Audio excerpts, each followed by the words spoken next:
আমি এখন মাননীয় সদস্য জারা জাবিন মাহবুব মহিলা আসন 7কে তার বক্তব্য রাখার আহ্বান জানাচ্ছি। আপনার সময় 5 মিনিট।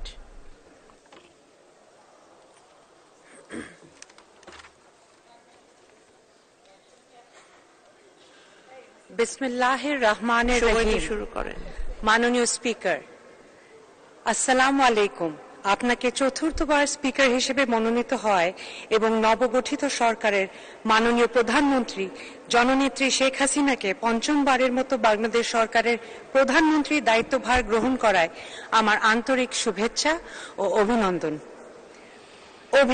মাননীয় ডেপুটি স্পিকার, সংসদ উপনেতা, চিফ হুইপ সহ দ্বাদশ জাতীয় সংসদে নির্বাচিত সকল মাননীয় সদস্যগণকে, আমার প্রিয় চাঁপাইনবাবগঞ্জবাসী ও প্রিয় দেশবাসী, আপনাদের প্রতি রইল শুভকামনা। আমি মহামান্য রাষ্ট্রপতি জনাব মোহাম্মদ শাহাবুদ্দিনকে আন্তরিক ধন্যবাদ জানাই তার মূল্যবান বক্তব্যের জন্য, যা বাংলাদেশের একটি উন্নয়নের দলিল হিসেবে থেকে যাবে। আমি গভীর শ্রদ্ধার সাথে স্মরণ করছি সর্বকালের সর্বশ্রেষ্ঠ বাঙালি জাতির পিতা বঙ্গবন্ধু শেখ মুজিবুর রহমানকে। পরম শ্রদ্ধার সাথে স্মরণ করছি 1952 সালের সকল ভাষা শহীদদের, 1971-এর মহান মুক্তিযুদ্ধে আত্মত্যাগকারী সকল বীর মুক্তিযোদ্ধাদের, আর 2 লাখ নির্যাতিত মা বোন ও 30 লক্ষ শহীদদের, যাদের রক্তের বিনিময়ে পেয়েছে এই সোনার বাংলাদেশ। 1975 সালের 15ই আগস্টের ভয়াল রাতে নির্মম হত্যাকাণ্ডের শাহাদাত বরণকারী বঙ্গমাতা বেগম ফজিলাতুন্নেসা মুজিব, 3 পুত্র শেখ কামাল, শেখ জামাল ও ছোট্ট শেখ রাসেল সহ বঙ্গবন্ধু পরিবারের অন্যান্য সদস্যবৃন্দ এবং নিহত সকলের রুহের মাগফিরাত কামনা করছি। গভীর শ্রদ্ধার সাথে স্মরণ করছি 3রা নভেম্বর 1975 সালে শাহাদাত বরণকারী জাতীয় 4 নেতাকে। মাননীয় স্পিকার, মুক্তিযুদ্ধ আমি দেখিনি, বঙ্গবন্ধুকে আমি দেখিনি। আমি যখন ছোট, আমরা যখন কিশোরী, আমাদেরকে ভুল ইতিহাসের একটি অপপ্রচারের চেষ্টা চলেছিল। টিভি, রেডিও, বই, পুস্তকে একদম একটা মিথ্যা ইতিহাসের চেষ্টা চলেছিল। কিন্তু সেই সময় থেকেই আমার বাবা জনাব কাইয়ুম রেজা চৌধুরী, যিনি ছিলেন বঙ্গবন্ধুর সহকারী প্রেস সচিব, এবং আমার মা ইয়াসমিন চৌধুরী, তারা আমাকে মুক্তিযুদ্ধের সঠিক ইতিহাসের চিত্র তুলে বঙ্গবন্ধুর আদর্শে গড়ে তুলেছেন। 1981 সালের 17ই মে যখন আমাদের মাননীয় প্রধানমন্ত্রী জননেত্রী শেখ হাসিনা দেশে ফিরে আসেন, তখন আমার বাবা মার চোখে দেখেছিলাম স্বাধীনতার আনন্দ অশ্রু আর প্রকৃত সোনার বাংলার স্বপ্ন। সেই স্বপ্নের ধারাবাহিকতায় আমি আজ অন্তরের অন্তঃস্থল থেকে ধন্যবাদ জানাই বঙ্গবন্ধু কন্যা মাননীয় প্রধানমন্ত্রী শেখ হাসিনাকে ও বাংলাদেশ আওয়ামী লীগকে, যে আপনারা আমাকে জনগণের সেবা করার জন্য একটি সুযোগ করে দিয়েছেন।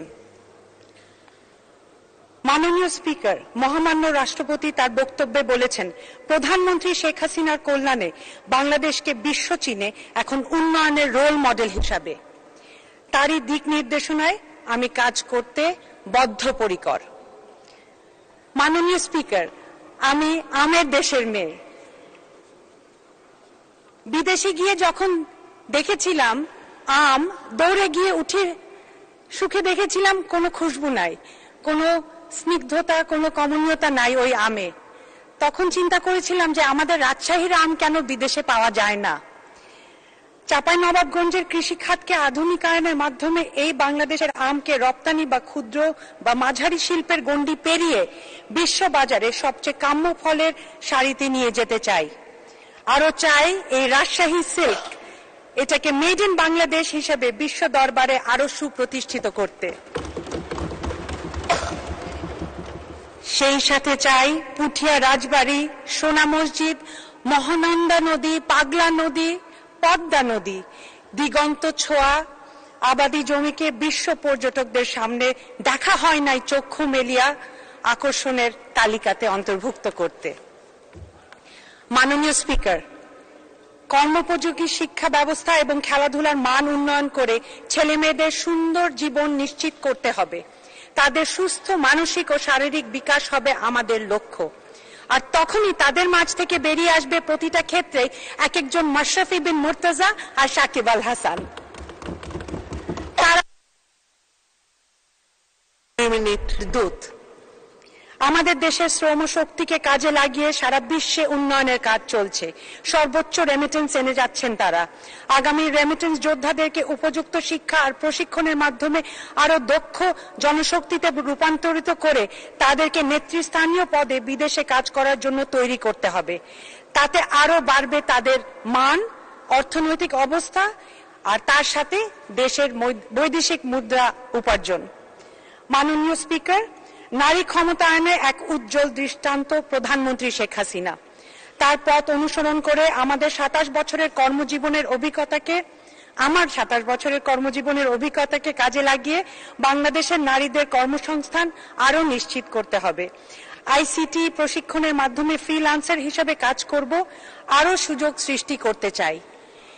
ডিজিটাল বাংলাদেশ বাস্তবায়িত হয়েছে। আমি যখন চরপাকাতে বসে একদম ভারত আর বাংলাদেশের বর্ডারে দুবাইয়ের সাথে টেলিকনফারেন্স করি আমার ফোনের মাধ্যমে, তখনই আমি বলতে পারি জোরে যে ডিজিটাল বাংলাদেশ সক্ষমভাবে বাস্তবায়িত হয়েছে।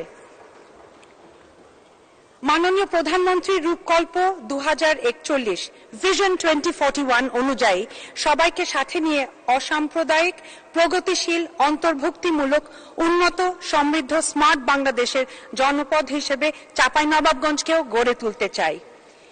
এগুলো কিন্তু আকাশকুসুম স্বপ্ন না, ইতিমধ্যে অনেক কাজ হয়ে গিয়েছে। আর বিন্দু বিন্দু করে সাগর তৈরির মাধ্যমে দেশকে শুধু ব্র্যান্ডই করা হবে না, বৈদেশিক মুদ্রা আয়ের পথ আরো বড় করা হবে। প্রধানমন্ত্রীর নিবিড় সাহচর্যে দেশ, জনগণ ও মানুষের জন্য জাতির পিতার স্বপ্নের সোনার বাংলা আরো সমৃদ্ধ করতে নিজেকে উৎসর্গ করতে চাই। মাননীয় রাষ্ট্রপতিকে তার মূল্যবান বক্তব্যের জন্য আবারও ধন্যবাদ। 1 মিনিট। বাংলা জয়, বঙ্গবন্ধু জয় হোক, শেখ হাসিনার বাংলাদেশ চিরজীবী হোক। ধন্যবাদ। ধন্যবাদ মাননীয় সদস্য।